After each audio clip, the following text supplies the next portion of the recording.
Aha! I didn't see you guys there. Well, today on Basement Babbles, I have two very special guests, and we're going to be talking all about crying, drinking, love, and sex, and maybe what they have to do with one another.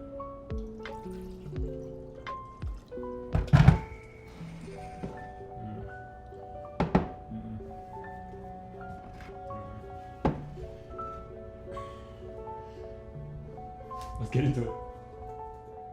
And now, introducing the guests of today's Basement Babbles, we have, if you would like to introduce yourself. I'm Theo. And I'm Vince. And welcome to Basement Babbles, where we're going to babble in a basement. Yeah.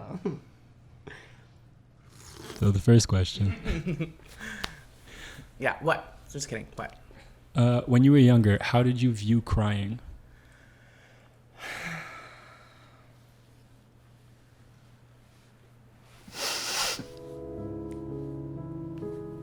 Really went through. You know,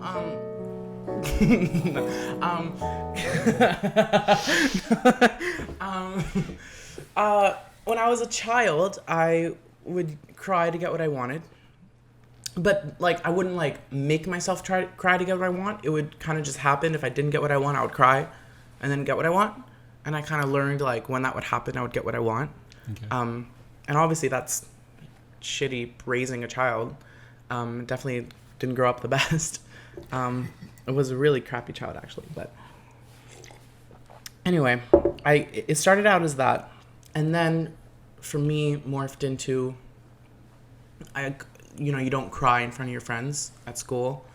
It's not the thing to do. You are looked at as, like, wimpy or a pussy or,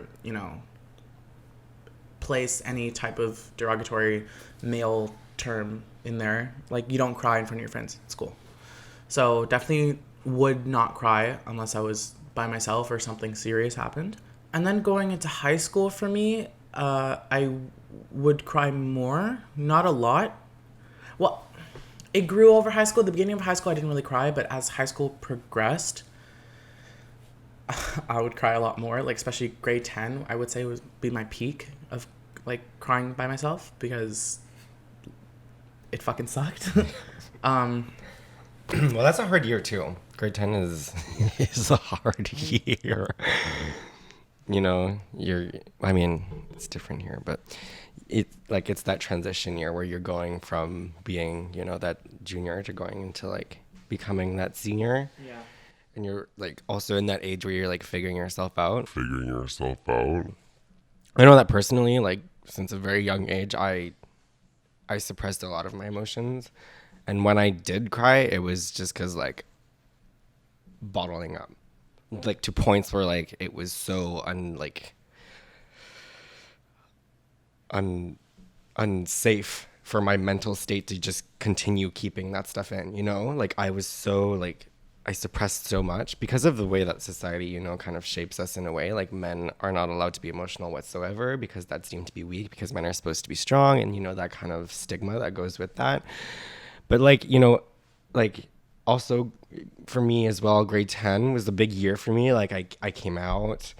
So, a lot of tears ensued with that. And then once, I was starting to fully accept who I was as a human and as a homosexual, I started having a bit more freedom with the way that I felt and standing up for the way that I feel, and being like, this is how I feel right now.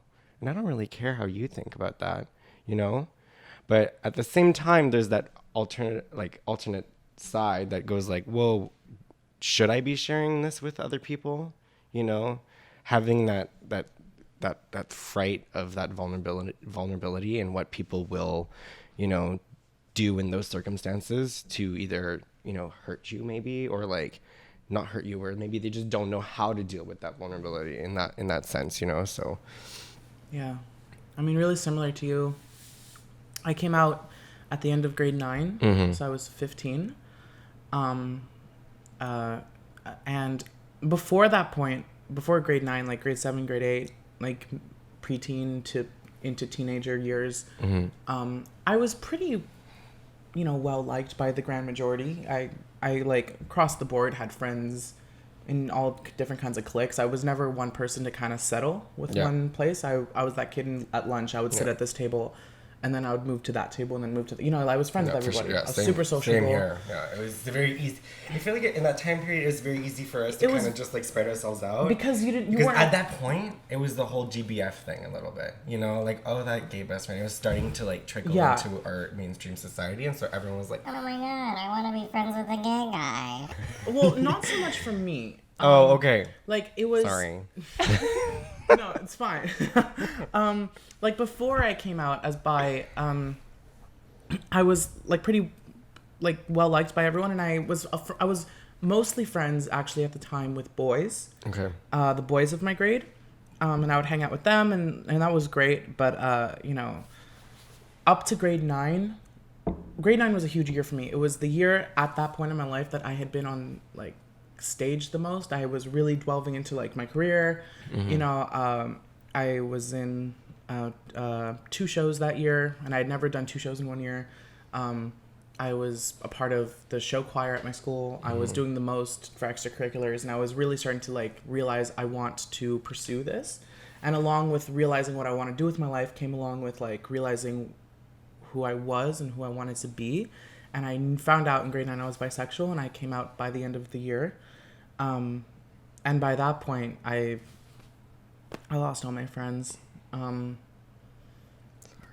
That's okay. I lost all my friends, and grade 10 was really lonely because where before I would go to any table I wanted, I found myself not knowing what table to go to, sitting alone sometimes, and then eventually pegging myself to one table with people who were a year above me. And I would sit with them a lot of the time. Even like at the time, a lot of them didn't really like me either. I just kind of sat with them. And those lonely nights were a lot of me just going home and crying, and I couldn't go I couldn't go home either to my parents about it or anything because I wasn't out to them, and I wouldn't come out to them for another few years. So I really felt like I had no one, and those were a lot of times when crying became regular and my own time that I really felt things. Every other time I would walk through the hallway and I became very negative. I would just whatever, I hate this person, I hate that person, fine, don't be my friend, fine, this is who I am now, great. And I would go through my day like that and then get home and just sob. Yeah. So, dark moments back then, But I also feel like those moments are so important in like your development as a human. Like I know that I went through those moments as well, and they've helped shape me and who I am, 100%. And they've also helped me, grow much faster and mature much faster in the sense that like I had to rely on myself. Yeah. 100%. I didn't have to rely on anyone else, so I relied on myself, my emotions, and how I felt. And so that made me become so much more stronger and well balanced within myself than like being this like sheep in society where I'm like, I don't know what to do. Do I go over there? Do I go over here? It's like... Exactly. Well, that was the beautiful flip side of it, was that grade 10 was that dark year for me, but grade 11, my final year of high school, was my year. I over the summer I had lost a good amount of weight. I was coming in with like a good mentality of like what I wanted to do. I went to Greece over the summer that year, and being away from high school was just a great moment for me to be like, screw that place, those people are making me hate. They're making me so negative. They're making me this person I don't want to be. So going into grade 11, I had this mentality of I'll be there for the people who want to be there for me, but I don't care who wants to be there for me. I'm there for me. I want to achieve these things in my career. I know what I want to study, and I know where I want to go. And I know sitting down and being like, wow, no one wants to sit with me at lunch, or no one wants to talk to me anymore. Whatever. Yeah. That's just this little part of the world that you have no idea what you're going to experience next. Like there's so much more out there. So it was very much this mentality of, and maybe people can look at this and be like, it may look a bit egotistical, but it was something I really needed, where I just looked at myself like I am above all of these people that think they can just make me feel lesser than.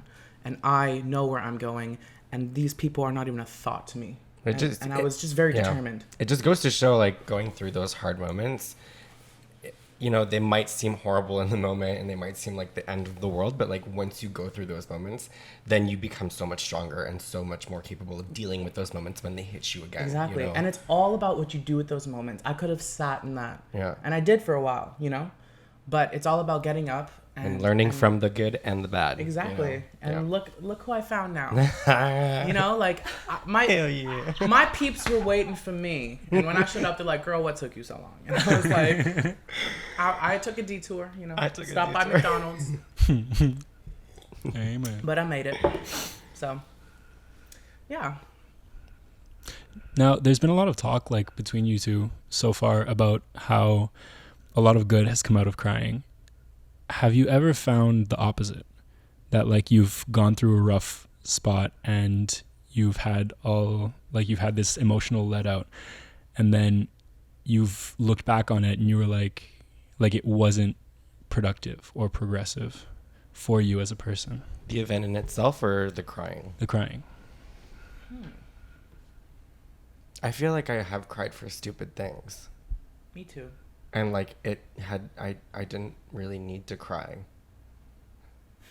I can't pinpoint, but I definitely do think that I did cry for no reason at all. But it was mostly when I was younger, though. Yeah, I'm thinking. You know, it's mostly when you're younger that you're like. Oh my god, I want this cookie. No, I'm literally just thinking about once when I was 10. I think I was 9 or 10, and I was really hungry, and I really wanted some of this like Chinese food that my mom had made. Made. I think it was like frozen. She popped it in And the then oven. someone ate it. And someone ate it. Oh. And I sobbed. Unacceptable. Sobbed. And looking back, I'm like, girl, there was like probably leftover pizza in the fridge. There was probably like anything made yourself else some could have you know. Go on a walk, first of all. Like, girl, go on a fucking walk. I'm there sobbing because the Chinese food is gone. I'm like, definitely didn't need to cry there. Go on a walk. I should have been. Go on a walk. Girl. Hey Jay, did you see the new gas station wine video? The new gas station wine video? Yeah. You mean there's others? Yeah. Yes. Oh God. Good? Okay. That's